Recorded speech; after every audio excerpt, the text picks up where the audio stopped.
What's up guys, Disney Nuts here. As you can see today we're in front of the Haunted Mansion. I'm going to show you how I snapped this.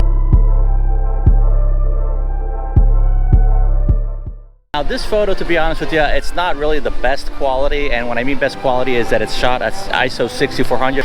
But after much debate and thinking about it, I thought that I would show you the process that I use to generate the final output, which is what I just showed you. So when we're talking about equipment, we're going to be using my Canon 80D, which I've mentioned a bunch of times in a couple of my videos, and basically it is an awesome crop sensor camera that I have. For lenses, there's going to be one specific lens I'm going to be using, which is actually this one, which is the fisheye.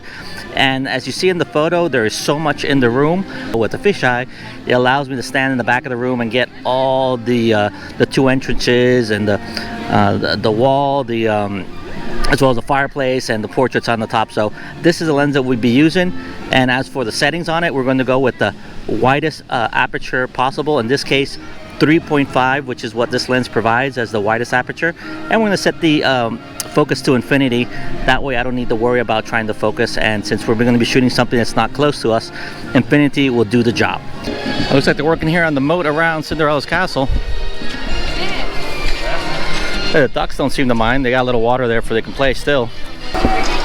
Okay, now you haven't seen my video of the Liberty Bell where I show awesome spots that you can take photos from all of the decks of the boat. Make sure you check it out. I'm going to put a link of it right here on the top so you guys can check it out. Okay, just before we head into the Haunted Mansion that's located right over there, there's actually a spot here that I want to mention which is great for fireworks. So if you're here and you want to take some fireworks without having the crowds, you can actually park right here. And the cool thing of this spot, you get this building, the Memento Mori, with the fireworks right there on the top right. This is how it looks.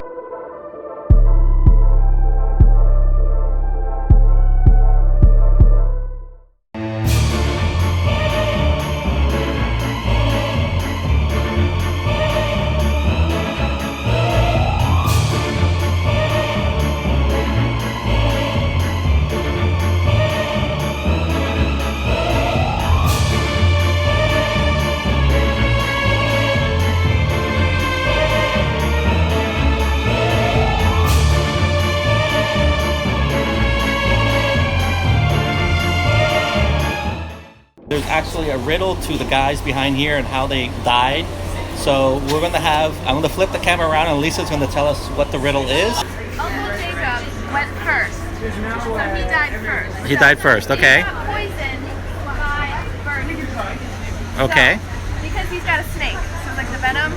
And then... Snake venom, got it. He got shot by her. Okay. So she's got the gun right here. Yeah, it says gun. Okay. There's the gun right there, she yeah. She was found face down in Canary Seed. So she was hit in the face by them, which there's a little brat. Seeds look at those faces. Back there. There's the, okay, there's the bag. There you go. Okay, got it. Okay, and then they had identical bumps on their identical heads. There's a hammer right there, so she hit them in the head. So she should hit the two little brats. That must have felt good. Yeah. And then she died in her sleep. So she died in her sleep, so she's the last one. Okay. She's the last one. Well, there you go, guys. Totally mystery solved from Lisa. Thank you, Lisa. Yay. According to Lisa, there's a hidden Mickey here. Oh, let's go close. There it is. There it is, guys. I did not know that was there. Oh, and then where's the ring? Oh, the ring. Yes, I saw the ring on the floor. There we go. Yay. There too. Let me tap it. There we go. Oh, there it is. There it is. There it is. Oh. There's the ring. Now you know. Super cool. Yeah. Okay, so when we're talking about the camera settings, there's two modes that you can use for this type of shot. There's one which is the manual mode, and the other one is the aperture priority. And the reason for that is that we want to be able to lock down as many components that make the exposure as possible. In this case, I'm going to be setting my ISO to 6400, and I'm going to be putting the aperture as wide as possible that my lens could go. So in this case, for the fisheye, I'm going to put it as 3.5 and the ISO at 6400. Now you could go higher depending on your camera. Now for this type of shot, obviously you can see if you zoom in, it's got a lot of grain to it, but not to worry since it's going to Instagram. Basically it's a little square, so we don't need to worry since we're not going to blow up. So ISO 6400, I'm going to be putting in manual mode because in this case I want to lock my shutter speed to 1/60th of a second and the aperture as wide as possible. Okay, so let's head inside. Another thing before we go in, make sure you have everything set on your camera, like the settings and all that other stuff, because once we're inside, it's dark, we'll be able to set it then. Okay, here we go, guys.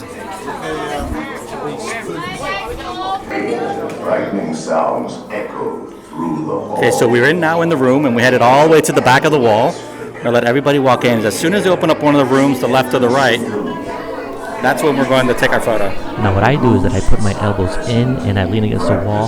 That way the camera stays as still as possible. Actually stretching your imagination. Consider this dismaying observation. This chamber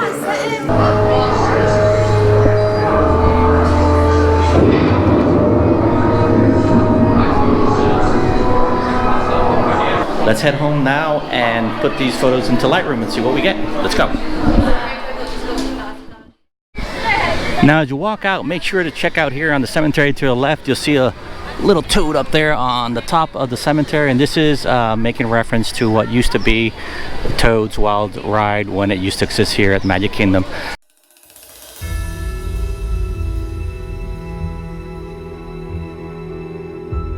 So how you doing? So okay, so here's the photo that we took, and actually there's two photos that I can show. There's one here where the people are entering through the left side, and there's one where the people are entering through the right side. So we're going to actually take let's take this one, which is actually has a little bit more on the frame. So we're going to go ahead and open up Photoshop here. Before we do any type of edit or anything like that, we're just going to go ahead and this up right here. Okay, so the first thing we want to do when this opens is actually we're going to make a copy of it, and we're going to come right here to the where we have the image, and we're going to hit Control J to make a copy of it. That way, in case we need to go back, we can always copy the original layer. Now, as you can see, the whole purpose of this photo is to be able to simulate that there's nobody inside the room. So what you can see here on the left side, we got this door here is perfectly, you know, closed and everything, and this one's open. So what we're going to do today, we're actually going to copy all this area over here over to the right side. And the first thing we're going to do is we're actually going to make a selection, and there's a couple ways you can do that. You can use a lasso tool, which allows you to you know, do like a circle like this, which I'm not a fan of. Control D to delete. I like to use this one, which is the square, and what I'm going to do is I'm just going to do the frame. Actually, let's see if we can make it a little smaller here.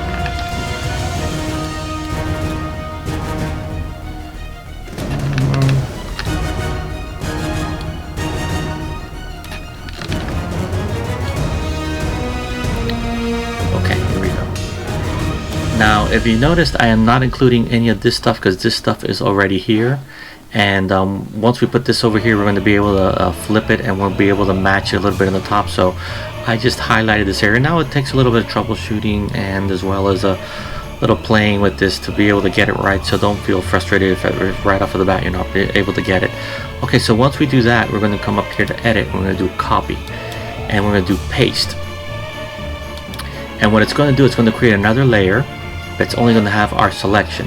So if I come here to this plus, and I can see I can move my selection anywhere where I want. Now the cool thing of Photoshop, which I'm using the CC version, is that it shows these purple lines where it's perfectly lined up. So if I want to try to line it up here, you'll see that it's going to show exactly where it is. Now obviously the door is in the wrong direction, so that is when we're going to come to our transform tool, and that we come here to under edit, I'm going to do flip horizontal. It's going to see it's going to flip the door. Now here's where the fun part begins. We need to sort of like put it in a way that it doesn't look, there we go. And you can either use the mouse, or if you want, you can use the mouse keys, the keyboard keys, the arrow keys, to get like a little slower, more detailed. Now don't worry about the top part. We're going to fix that using masking, but just make sure that the left side is somewhat, you know, looks pretty good on the floor and everything. Now we're going to go ahead and hit the transform tool again, and this is going to allow us to transform. I'm sorry. Let's go ahead to the transform tool. We're going to do free transform, which is Control T, and what this allows us is that by using these little dots here, we can stretch the image. Now I'm going to stretch a little bit the door to the right, but look what happens. It actually tries to keep it in proportion and makes everything big. So the way that I fix that is actually hitting the shift key and then I leave the shift key pressed, and if I move these dots, then it'll only move what's on the right side. Okay, so there we got our door. Now you see we got a couple of weird things going on here. So what we're going to do, we're going to mask this out, and we're going to do it with a really little mask, not something that's 100%, and I'm going to show you exactly what I mean. So selecting our layer, which is the one that has the door, we're going to come down here to this mask icon, and you'll see it's going to put a white background. And what this means is whatever is white is going to be shown, and whatever is black is not going to be shown. So I'm going to make sure that it is selected to black. I'm going to select my brush, which is B, and then come in here up to the opacity. I'm going to put it probably like 50, which means it's not going to be 100%. I'm just going to brush over a little bit, just like that, just sort of like to hide away these lines. Oops, too much. And there we go. And then the same thing on the bottom, just a little bit there, and bam, there we go. So now we can go back here and save it back into Lightroom. Okay, so here's our image. Now here's where we go and we do the just basic editing. Now again, the photo's real grainy, so don't expect much out of it. If you want to try to blow this up, it won't look good. So again, since we're using this for Instagram, we should be fine since the Instagram square is so small. You can play some of the settings here however you like it. Another thing that I mentioned in one of my videos is when you have like stuff like this is really high ISO, what you can actually do is denoise the area surrounding, but try to keep the center in focus.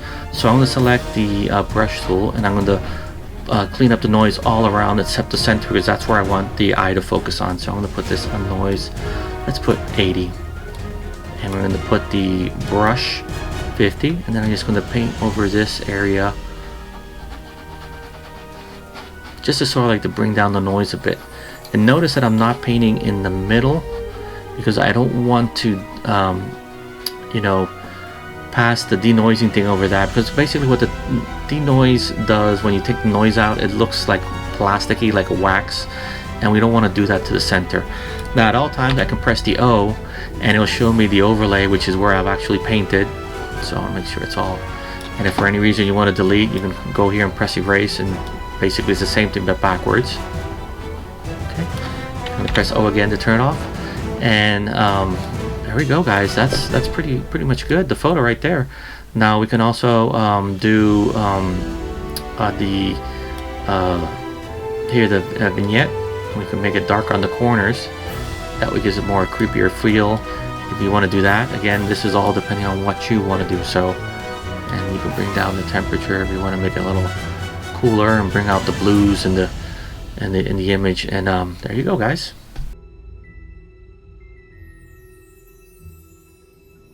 Okay guys, so that's it here from Magic Kingdom. Hopefully these tips and editing stuff that I did in Photoshop you can use for your other types of shots, not only here in the Haunted Mansion.